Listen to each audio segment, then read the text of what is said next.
I welcome you all with my love and respects.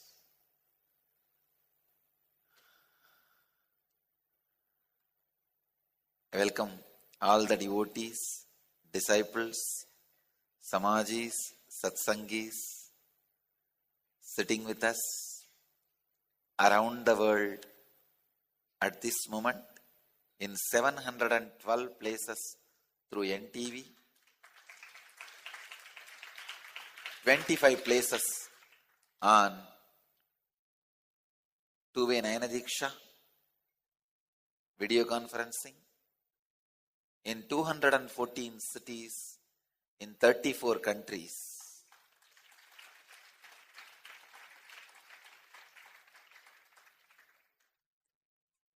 Cities sitting with us on two-way video conferencing: Calgary Amarnath, Seattle Chidambaram, Los Angeles Arunachalam, Atlanta Ujjaini, Toronto Kailasam, Ohio Prayag, San Jose Madurai, Phoenix Kanchipuram, Oman Sivagangai, Anna Nagar Chennai, Tucson Arizona, Edgewater, Hyderabad City Center, Edgewater New Jersey, New Jersey Omkareshwar, Paris Kalighat, Rotorua New Zealand, Dallas Dwaraka, Lyon France, Singapore Singapuram, Guadalupe Rameshwaram, Oklahoma Somanatham, London UK,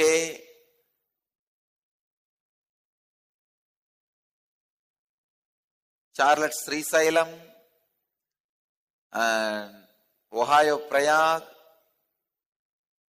Arizona, Dallas Texas, Rio de Janeiro Brazil,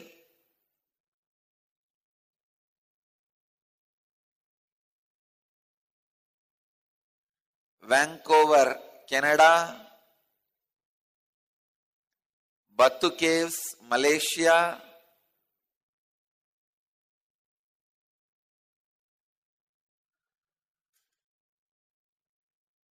that's it, man.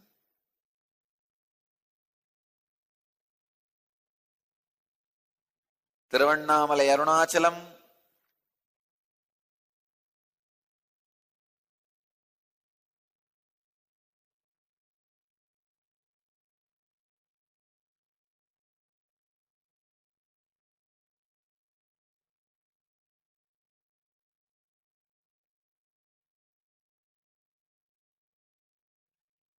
I welcome all of you with my love and blessings.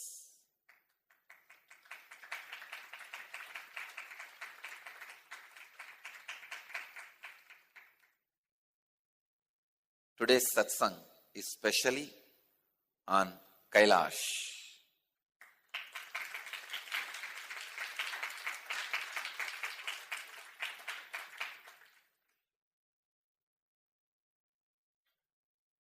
Kailash is not just a place.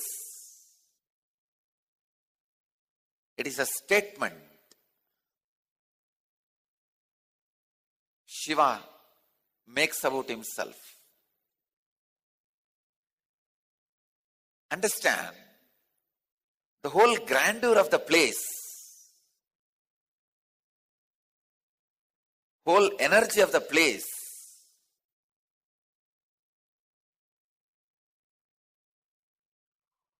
whole experience of the place.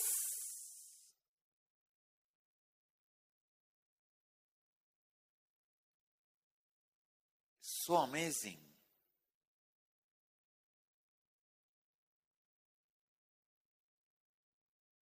I can go on be giving you geographical facts like where it is,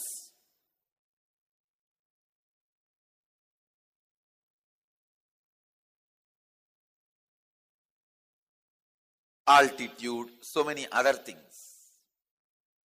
But today I am not going to waste my time on giving you all those details which you can Google and find in the internet. Today I am going to give you more mystical secrets of Kailash.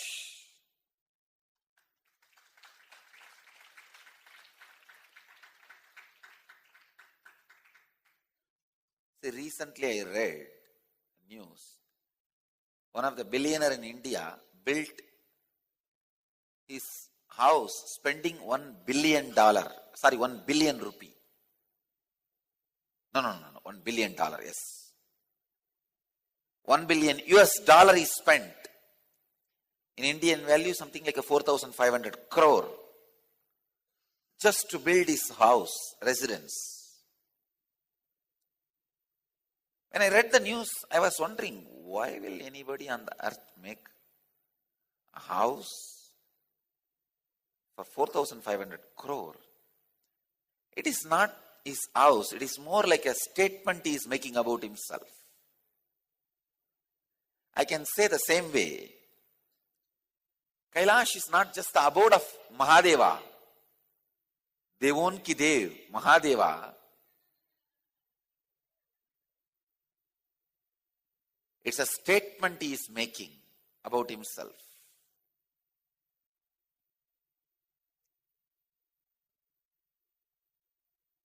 Most powerful mystical energy field,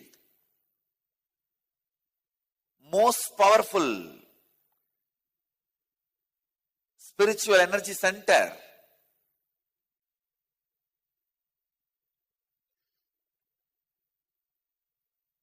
I can say the energy field created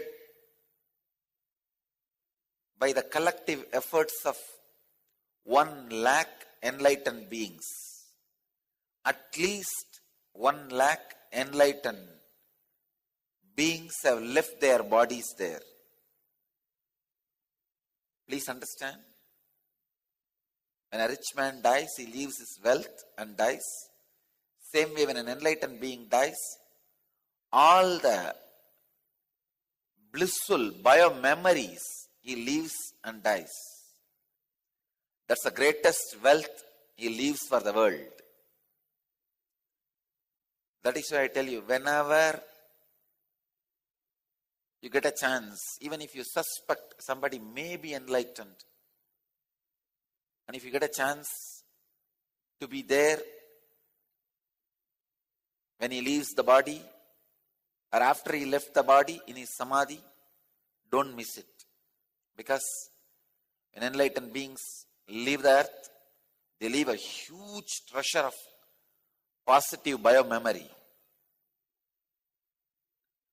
One enlightened being's positive bio-memory can awaken at least 1 lakh bio-memories to its peak.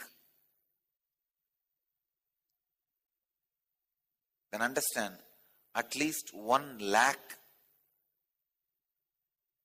enlightened bodies are there in Kailash. I have to just give a number, so I am giving a number like 1 lakh. Honestly, I should say innumerous. But the word innumerous will not make any meaning for you. That's why I have to make a number. At least 1 lakh enlightened beings have left their bodies there. Such intense energy. Anybody enters into that field, their spiritual bio-memory is awakened. Their higher consciousness is awakened.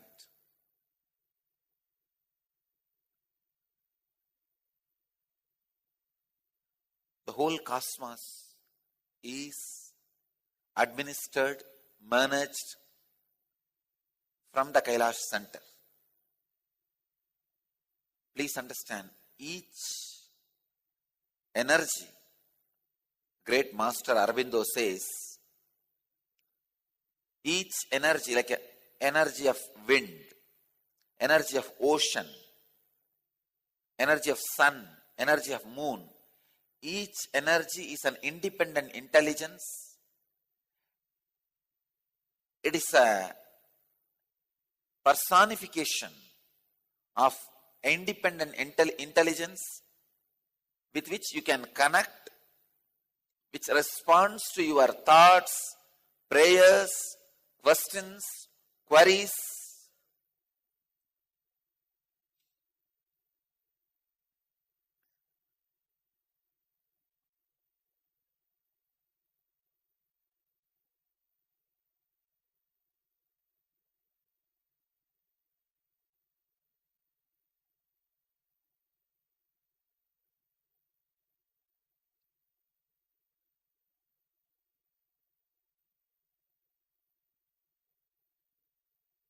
All those energies,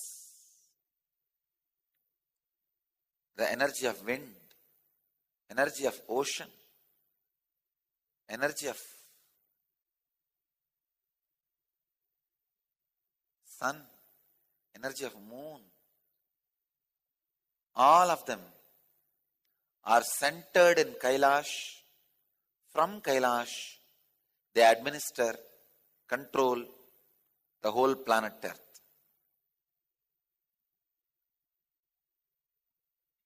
When I say, I really mean.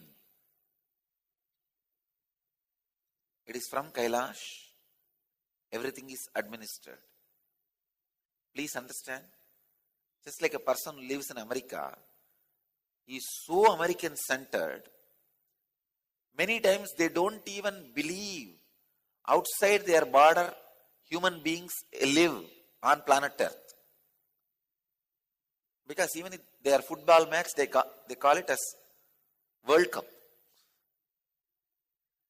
All the participants are from inside America. There is not a single group which participates from outside America.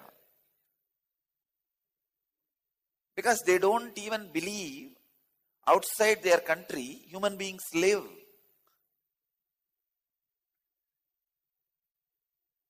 See, when you live for a long time in one place, and if you are supported and everything is supplied, all your requirements are met, you forget some other place exists outside your boundary, and all your operation, everything happens that country centered. No country is so centered on their country like America. I tell you, same way, staying in that country, there are a lot of benefits because all major things are done, designed for American body. All the major medical researches, discovery of medicines, everything is done with a American average. Understand? After many years, each country adopts and creates their averages. For example, the medicine you take for your blood pressure, headache, everything is designed for American average. In course of time, in each country, they adopt it for their average. Same way, all the decisions are made from Kailash. All the mystical decisions are made from Kailash. All the techniques are designed, methods are created, centered on Kailash. So whenever we have to teach outside Kailash, we have to make it, we have to adapt it, customize it to that area. Now if I am giving you any yoga or kriya, I have to adapt it, customize it for Bangalore. But originally, when it is delivered for people who live in Kailash. I think now you understand the importance of Kailash. Everything, all the mystical decisions, everything designed, revealed, made available to planet Earth in Kailash. If they have the habit of putting the seal made in every scripture, every technique, every sutra, every spiritual formula has to come out with a print made in Kailash.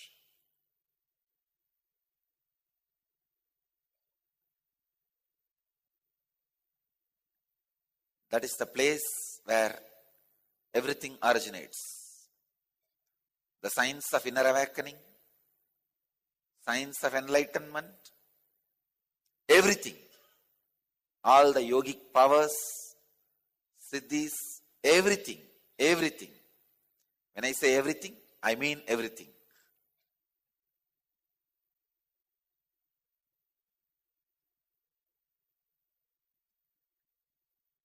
It is the place.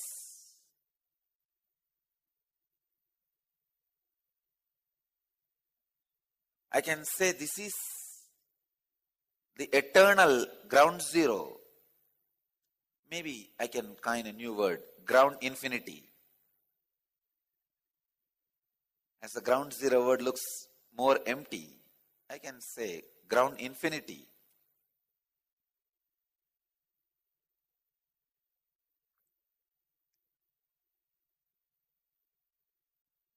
Even I never expected that I had to believe and utter there is some place more attractive to me than Arunachala. That was really, I can't think, but I have to tell you now. Kailash is incomparable. I don't even want to compare. Something about Kailash. Only thing, unfortunately, you can't live there permanently.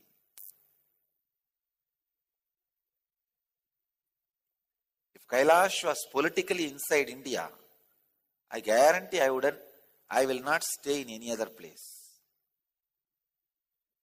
Because politically it is not in Indian geography. And it is not possible to stay there.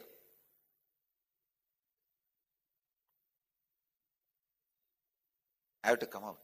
Otherwise,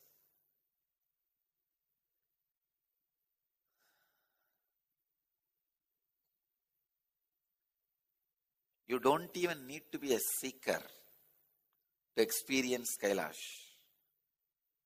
Just go there physically. You will experience Kailash. If somebody tells me that they don't have money to go to Kailash, I'll tell them, sell one kidney and go. If I do not have money to go to Kailash, I will not bother to sell one kidney and go to Kailash. I'll do that. Even if you don't have 2 legs, 2 hands, just move your body and go to Kailash and see. If you just have 2 eyes in your life, that's enough. Don't miss Kailash.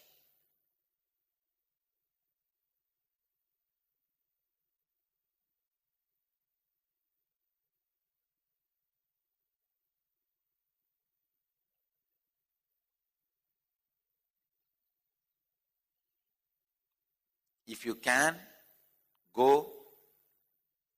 If you can't, even then go. That is what exactly I can tell about Kailash.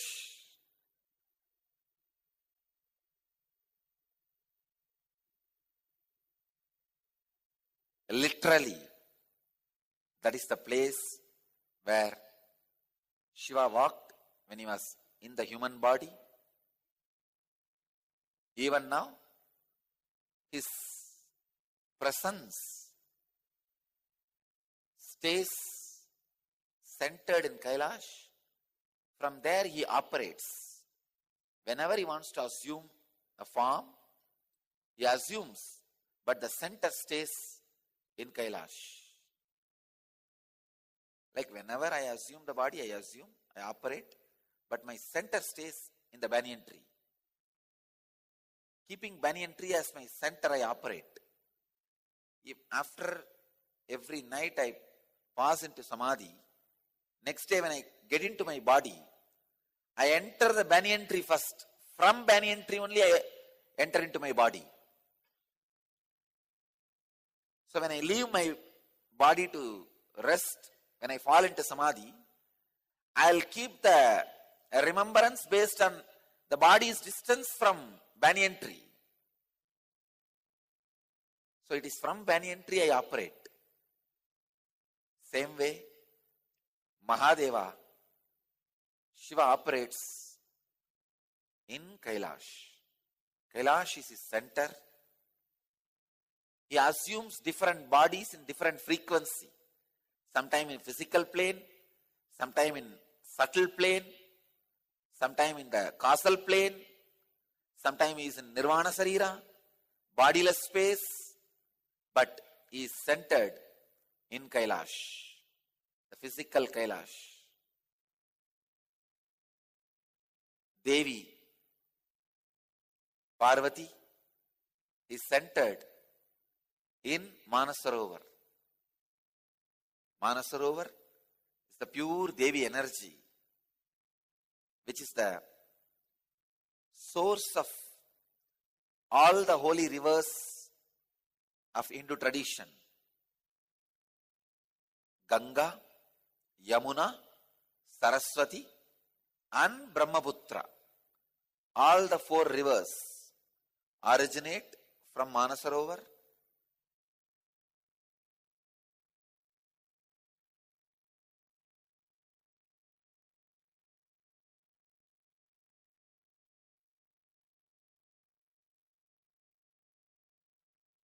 Kailash, literally power center of the universe.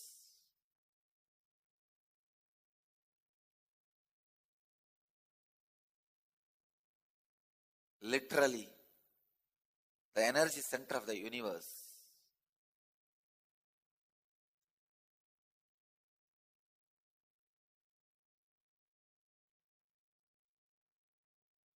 All the major 5 religions of the eastern part of the world, the eastern countries, 5 major religions: Hinduism, Buddhism, Jainism, Sikhism. All 5 religions worship Kailash as their energy center. Hinduism believes Kailash is the place of Shiva's abode. Buddhists believe Kailash is the place where Buddha with 500 bodhisattvas sitting. Jains believe Kailash is the place where Rishabhadeva became enlightened. Actually, the Nandi of Shiva only is worshipped as Rishabhadeva in Jain tradition. That is why wherever the Nandi worship is popular, Jain traditions will have their roots. In Karnataka, Nandi worship is very popular. Bashava Sampradaya. That's why Jainism has a deep roots. In Karnataka, the vegetarianism of Jainism is closely related to cow protection, the Nandi worship. And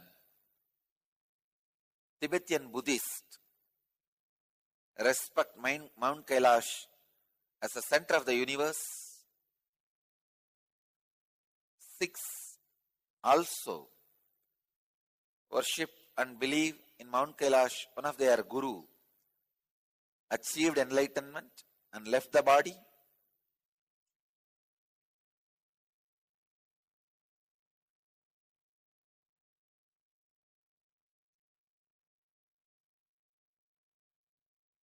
It is not once in a lifetime journey. I can say Kailash is once in many lifetime journey. Hindus, Jains, Buddhists, Sikhs and Bonds. There is another religious Sampradaya, Bonds. All five of them believe Kailash as their most sacred energy center.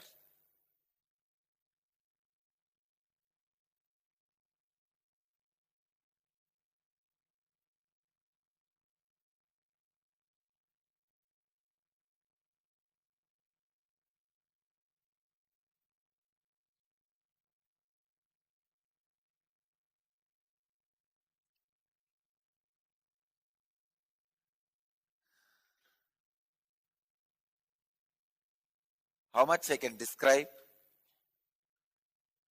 about Kailash, I myself don't know. Because I really feel shy that I may disrespect Kailash when I try to describe it. I don't want to do that. Disrespecting or misrepresenting. So better I'll present some of the visuals of our Kailash Yatra last year. Between, I'll add my commentary. I'll add my explanations. Let's see the visuals of the Kailash directly.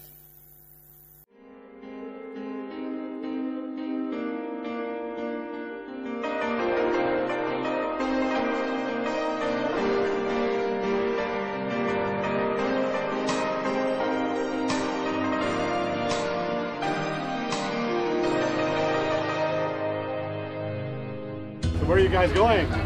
Mount Everest!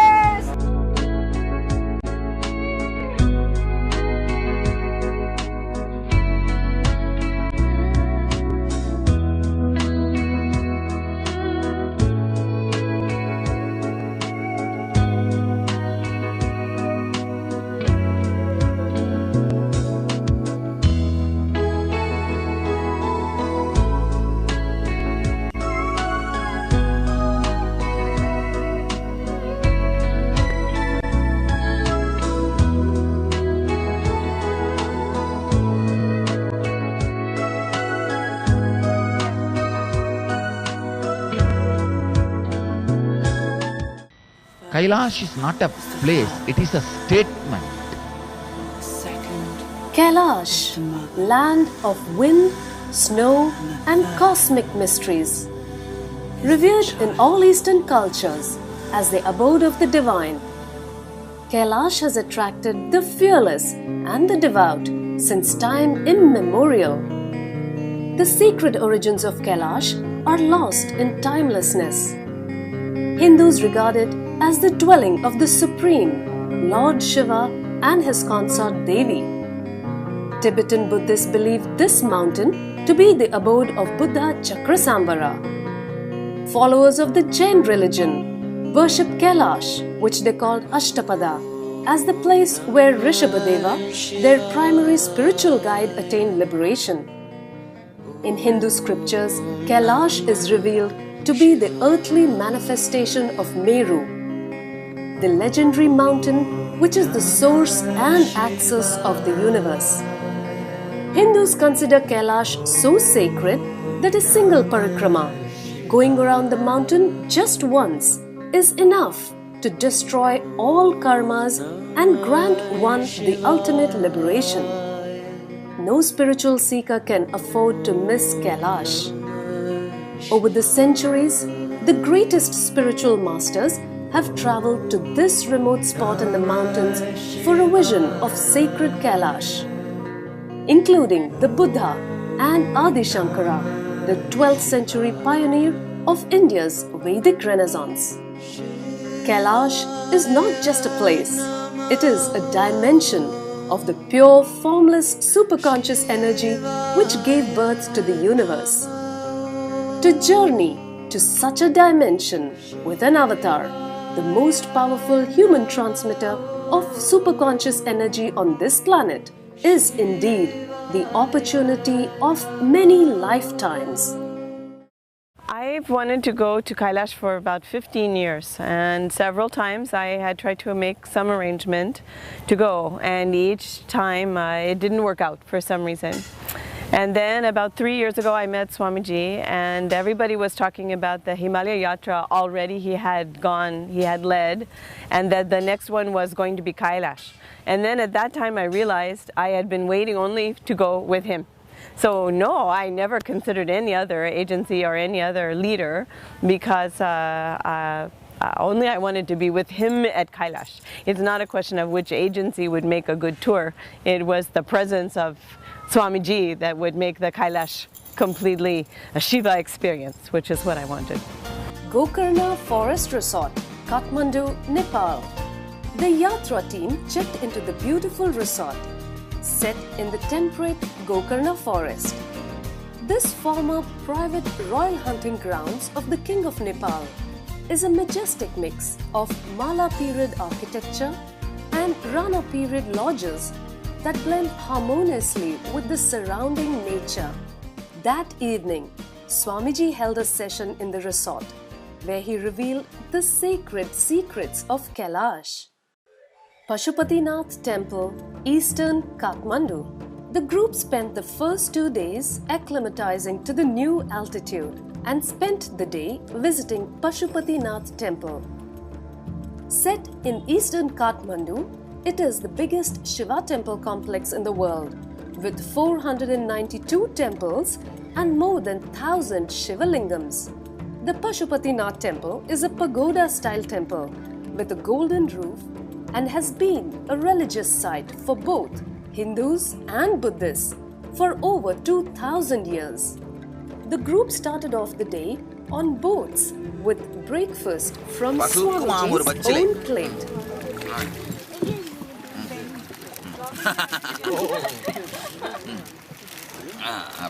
The visit to Vindhyavasini Temple.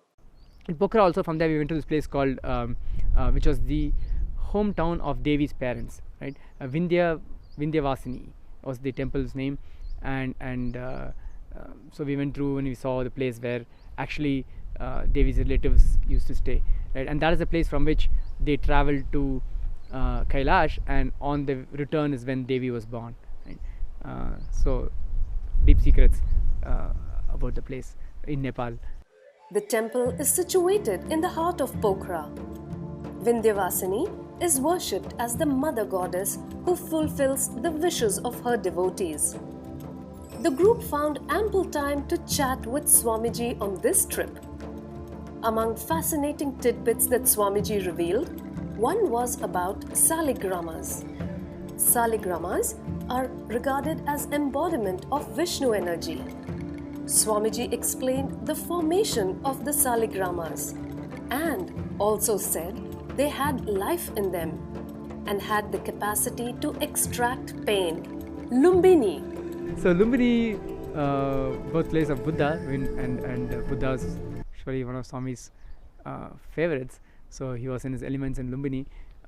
He took us to the birthplace, and Swami said that the birthplace of an incarnation is like a nuclear crater, right? As if a nuclear bomb was burst, you would see it's an explosion of divinity in that place, and if you can see it, you will actually experience that explosion. So you cannot miss the place. So that was the real place where Buddha was born, and he took us around there, and he showed, and we could feel the energy of the incarnation there. Like you clearly feel something very different when we went around.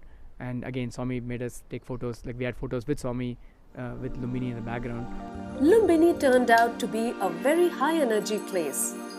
Swamiji said that since this was the real birthplace of an incarnation, it retains the energy. When an incarnation lands on the planet, it is like a nuclear blast, and the energy trail remains there forever. In the evening, the group headed back to Kathmandu. Before I met Swamiji, I was a Tibetan Buddhist, practicing Buddhist for 15 years.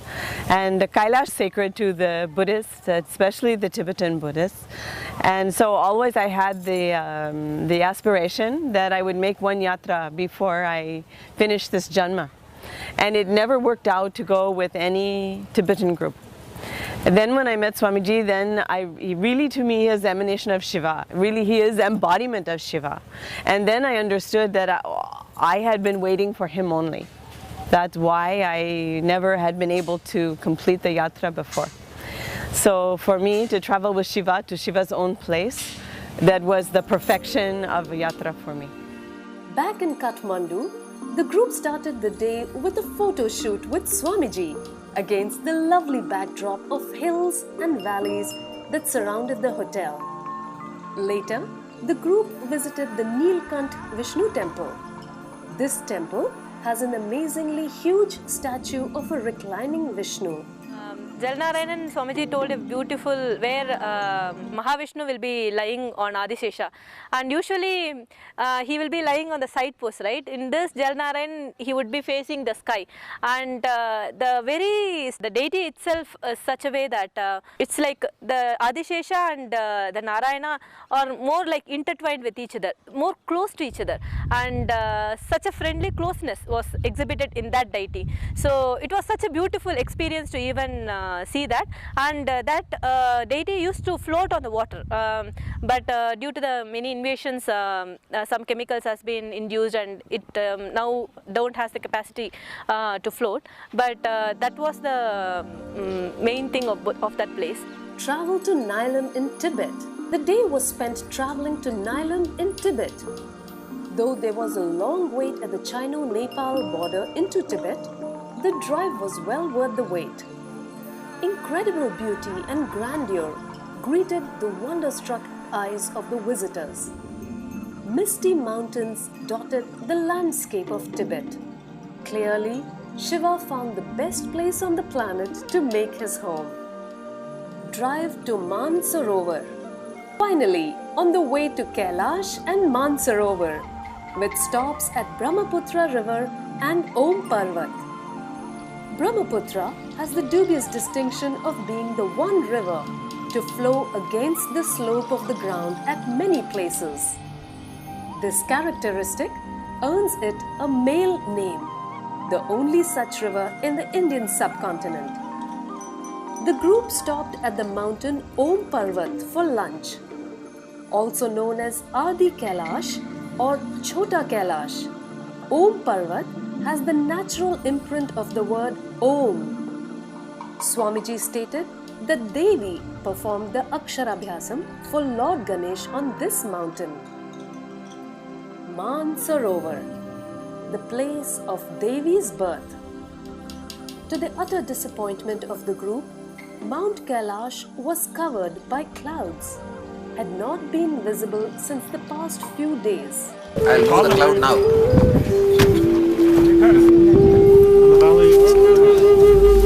One valley there. In few minutes it will be cleared. By the time we go around, we will have the darshan of Kailash. You'll see. But suddenly, when the cloud cover cleared, the whole group watched spellbound as slowly Kailash gave darshan. First view of Kailash, it happened near Manasarovar. So we all went there, and so it was fully clouded actually. It's covered by clouds, and we couldn't see actually. And we were asking the gods, and then Swamiji also asking where exactly the Kailash is. He was asking the gods, was saying, oh, it's there and all. Then Swamiji did know. Then he said, no, okay, I'll make it clear everything. And he said, okay, it's going to clear within 5-10 minutes. And the amazing thing is, and within 5-10 minutes, everything got clear. And that was amazing. That's really, we couldn't believe our own eyes. Actually, it was even the people who are security people and all, they were saying, past 3-4 days we couldn't see because it was covered by and now only this is the first time we are seeing, and it was amazing. And by watching Swamiji, how the devotion towards the Kailash Swamiji, by seeing him, really that was really amazing. I think, and he was explaining to each and every person the importance of Kailash, the compassion Swamiji is showing to each and every person. And even though if some people are not feeling well, He was asking each and how you are doing and healing each and particular. He himself is going to them and healing them. The compassion, no? That's amazing. It's we can't put in words. Kailash Nath Mahadev ke Jai. But this Kailash, first darshan, made me overflow. After Arunachala, first time in my life, I fell flat in front of Kailash. Exactly the place where I had the first darshan. Immediately I fell.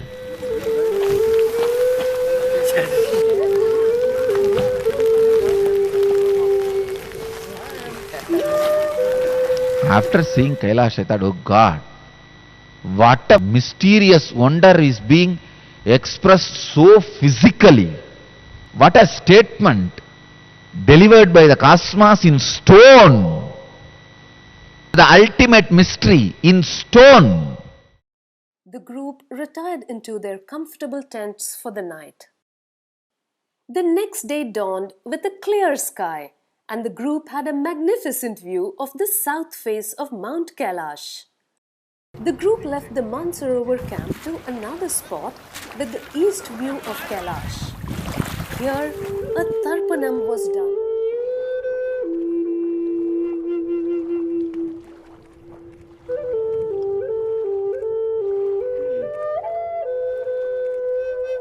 Where everyone dropped one deep samskara as each one took a dip in the icy cold waters of Mansarovar. Being in that environment, being in that energy field of that mountain and that lake, Manasarovar Lake, and being in Swamiji's energy environment, which is, they're complementary, they match, the vibrations match, the frequency matching. So together it made it wove a field of intense transformation. I'm still experiencing the effect of it. I can't say that it already happened and it's finished. It's an ongoing process. It just continues and continues and continues. The group drove around the lake on a beautiful road to Kailash base camp at Darchen. The road passed by Lake Rakshasthal, where Devi killed the demons Chanda and Munda and threw their bodies in it.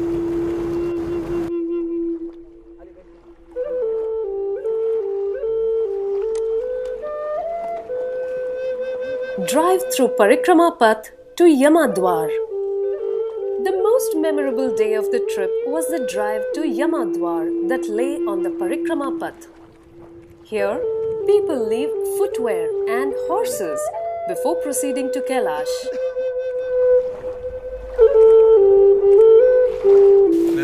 No, we are not supposed to walk on it naturally. Because they leave the body there. Na? Markandeya is said to have meditated on Shiva at this place. When the time came for him to leave this world, Lord Yama, the god of death, arrived to carry Markandeya away.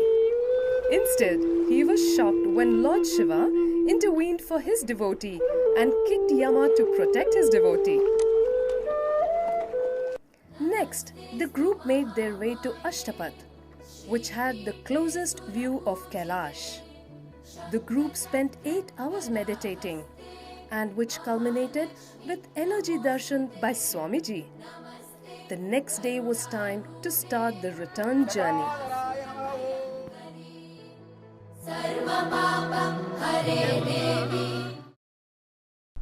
So when we were sitting in Ashtapat, like I was telling, there's a lot of other groups that came, and they all stood for 10 minutes and went, right? The interesting thing was one of those groups had a couple who were from Tamil Nadu, and they had asked Swami some time back that they should come to Kailash in a Kalpatru, right? And Swami had blessed them, saying that you will go to Kailash. And so, interestingly, not only they came to Kailash at the same time that Swami had come too, right? So, they were all overjoyed. They came and asked Swami for blessings. But turned out that they were in bad shape. The whole group was in bad shape because they had not acclimatized very well, and they had no equipment. Like, for us, we had, every one of our vans had a couple of oxygen bags, and we had a cylinder which could refill from. The facilities were amazing. Well, they had for their entire group just 2 oxygen pillows, right? And their tour guide would not give it to them because he said he was keeping it for later. and that Swami was just shocked by it, and he said, this should not be the way you should do this. I mean, this is like unethical and immoral, whatever it is. It's like terrible, right? And so he called our doctors and said, test all of them, give them whatever facilities, as many oxygen cylinders that you can, as many oxygen pillows as you can, whatever they need, give it to them, right? And we did. We tested all of them and found out that many of them had oxygen levels below 70. And so at that point he said, every bit of money from this trip would go to help people visiting Kailash. So at that point he decided that he's going to have for the next season a large setup where doctors would come and they would serve the people going in the parikrama. They would get all medical aid that they required, and that's exactly what he's doing now. He's getting so many of his doctors, devotees who are doctors, to come, and he's setting up all the facilities around the parikrama route so that people would have them irrespective of what their tour operators provide them, right? And there you saw this compassion and instantaneous compassion, spontaneous compassion in action, right? He just didn't even think twice before giving away everything from the trip, like everything that people had worked for. And of course there's nothing for him, but like it's just the sweep with which magnanimity with which he operated is something that seeing that itself opens up layers of your being, right? On how what greatness is, what the divine is all about.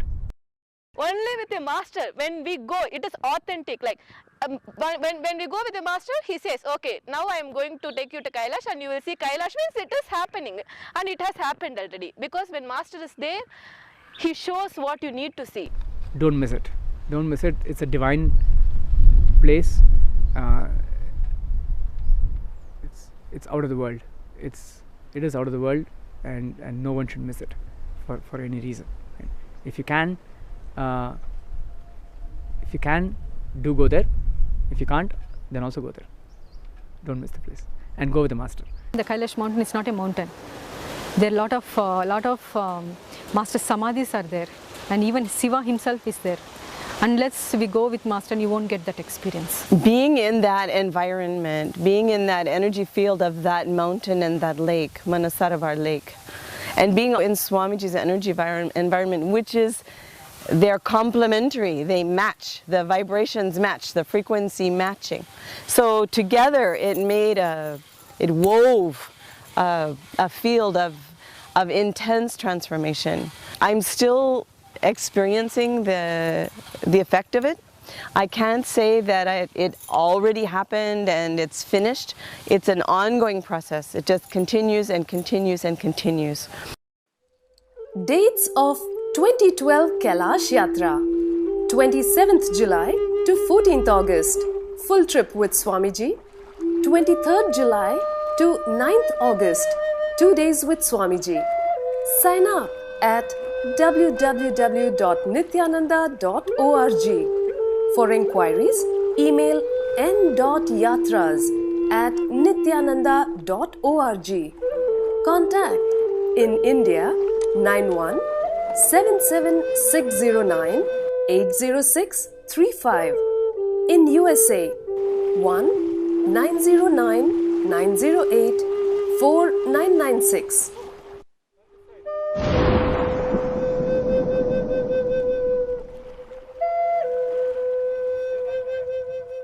My eyes have poured in bliss. I am not the guy who will cry out of joy and all. I make others cry. But I myself never cry. But when I had the first darshan of Kailash, it was such a strong experience. I could see very clearly the cosmic circle of masculine and feminine energy. It was literally Shiva and Devi dancing. It was such an ecstasy. My eyes poured. Usually when devotees cry In bliss, I tell them, it has gone loose. But really, for one full day, I had a doubt whether I have also become loose. It was such an experience.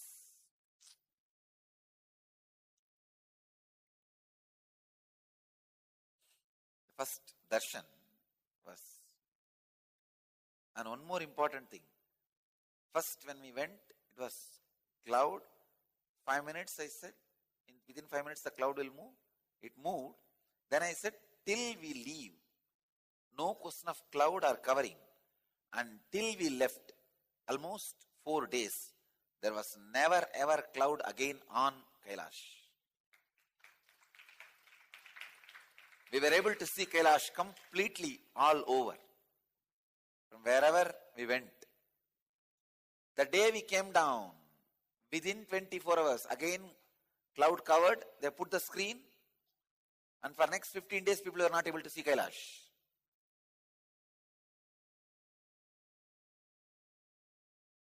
This time, we have decided we are going to go round the Kailash. We are going to do parikrama.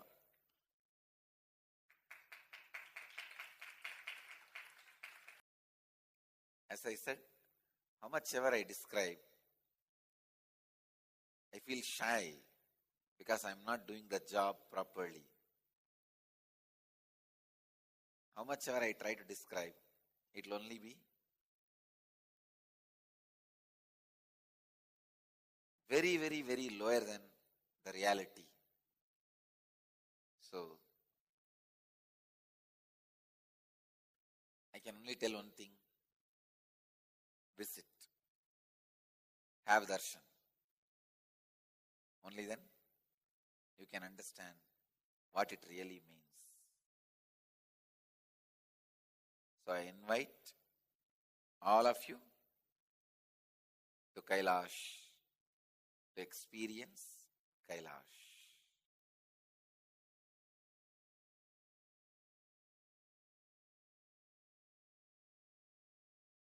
I bless you all.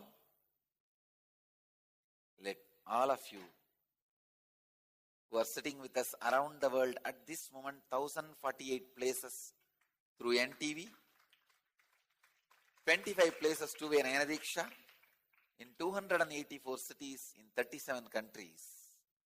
Let you all achieve, experience, live, express, radiate, share, and explode in eternal bliss.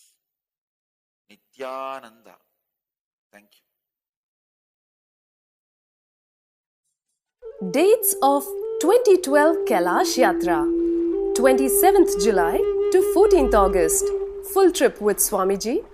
23rd July to 9th August, 2 days with Swamiji. Sign up at www.nithyananda.org. For inquiries, email n.yatras@nithyananda.org. Contact in India 91 77609 80635. In USA 1 909 908 4996.